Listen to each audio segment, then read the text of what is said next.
Hoy hablamos de gozo.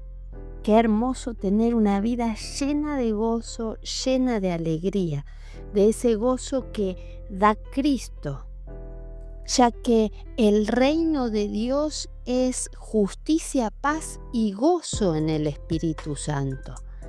Y es en la presencia de Dios que hay plenitud de gozo. En Nehemías también nos dice que el gozo que viene de Dios es la fuerza de nuestra vida. En otras versiones dice que ese gozo es la fortaleza de nuestra vida.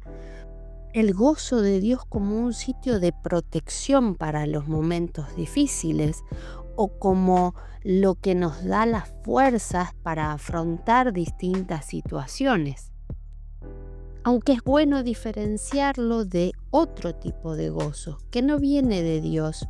Me dice la Biblia que ese gozo de los malos es muy breve, que la risa de los necios es como el estrépito de los espinos debajo de la olla. Pero sabiendo diferenciar el gozo de Dios de este gozo de los malos o de los necios, podemos decir que es hermoso tener gozo. Una vida llena de gozo, llena de alegría. ¿Cómo sería? Sería sin dificultades, podríamos decir, o sin problemas, llena de flores, pajaritos, como una hermosa primavera. El problema de la primavera es que hay tormentas. Cuando el aire tibio y húmedo choca con el aire frío y seco, se pueden producir tormentas eléctricas. Y en la mayor parte del mundo esto ocurre en tiempos de primavera. Por eso podemos decir que una vida llena de gozo no es igual a una vida sin problemas. Podemos decir que una vida llena de gozo no es igual a una primavera sin tormentas. Quizás estás pasando por tiempos de dolor, de prueba o de necesidad, pero eso no quiere decir que no tengas del gozo de Cristo en tu vida. En el libro de Habacuc podemos leer que aunque la higuera no florezca ni en las vides haya frutos, aunque falte el producto del olivo y los labrados no den mantenimiento y las ovejas sean quitadas de las majadas y no haya vacas en los corrales, con todo yo me alegraré en Jehová y me gozaré en el Dios de mi salvación. En tiempos de necesidad, en tiempos de hambre, Habacuc podía alegrarse, podía gozarse en el Dios de su salvación.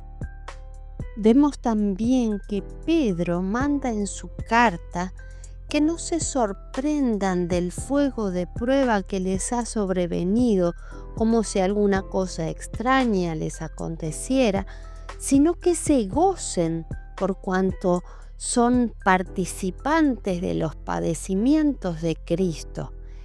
Estaban en medio de la prueba, en medio de dificultades, y Pedro les dice: gócense.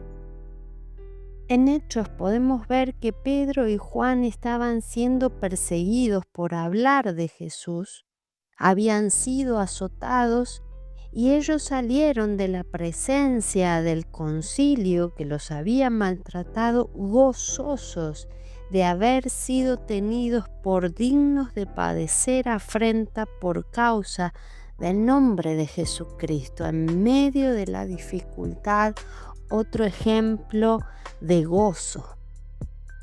Pero ¿cómo se puede sufrir, padecer, ser perseguidos, tener hambre y estar con gozo? Parece totalmente contradictorio. Hay muchos pasajes en la Biblia que nos muestran cuál es el secreto. Uno está en Esdras capítulo 6, versículo 22, y dice que celebraron con regocijo la fiesta solemne de los panes sin levadura 7 días, por cuanto Jehová los había alegrado. Jehová los había alegrado. Este es el primer secreto. ¿Cómo podés tener gozo sobrenatural cuando los momentos son difíciles? Porque Dios lo pone en tu vida. El segundo secreto lo encontramos en Jeremías 15:16. Dice, fueron halladas tus palabras y yo las comí, y tus palabras me fue por gozo y por alegría de mi corazón.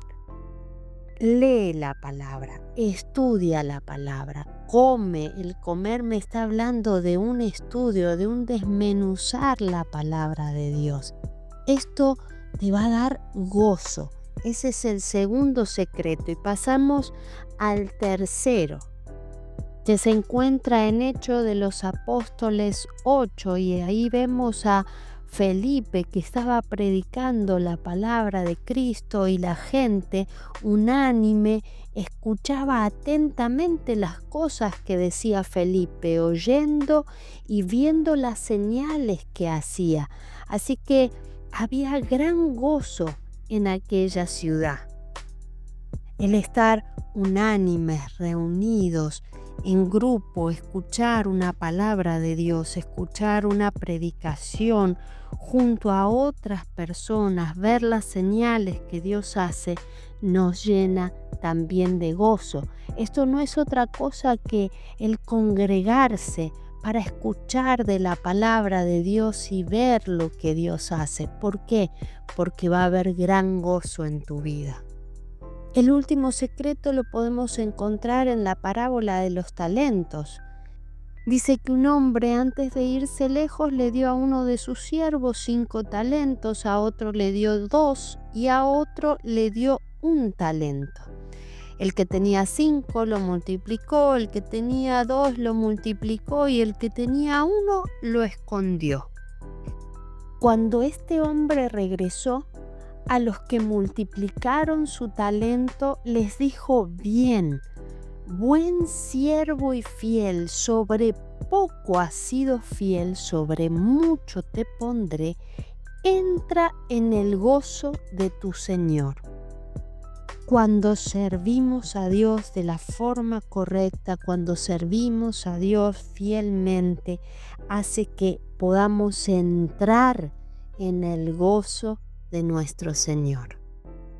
Pero así como podemos alimentar el gozo de Cristo en nuestra vida, también podemos perderlo. Y ejemplo de esto es el pueblo de Israel en los tiempos de Jeremías. Repetidas veces Dios le marca al pueblo de Israel que hará cesar de las ciudades de Judá y de las calles de Jerusalén la voz de gozo y la voz de alegría.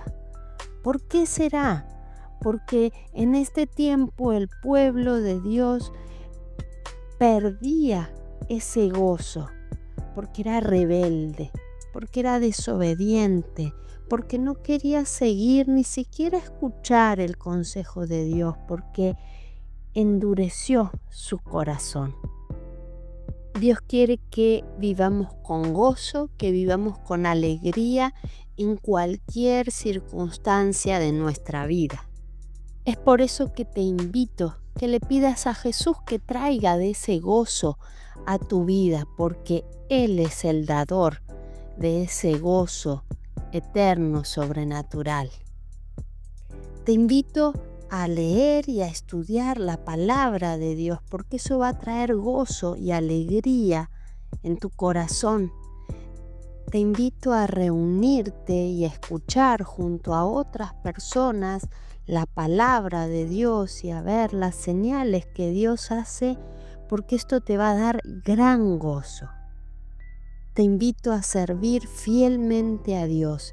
Vas a ver cómo toda tristeza se desvanece y entras en el gozo de Dios. Te bendigo y clamo que seas lleno del gozo del Señor, que va a ser de fuerza y fortaleza en tu vida, cualquiera sea tu situación. En el nombre de Jesús, amén.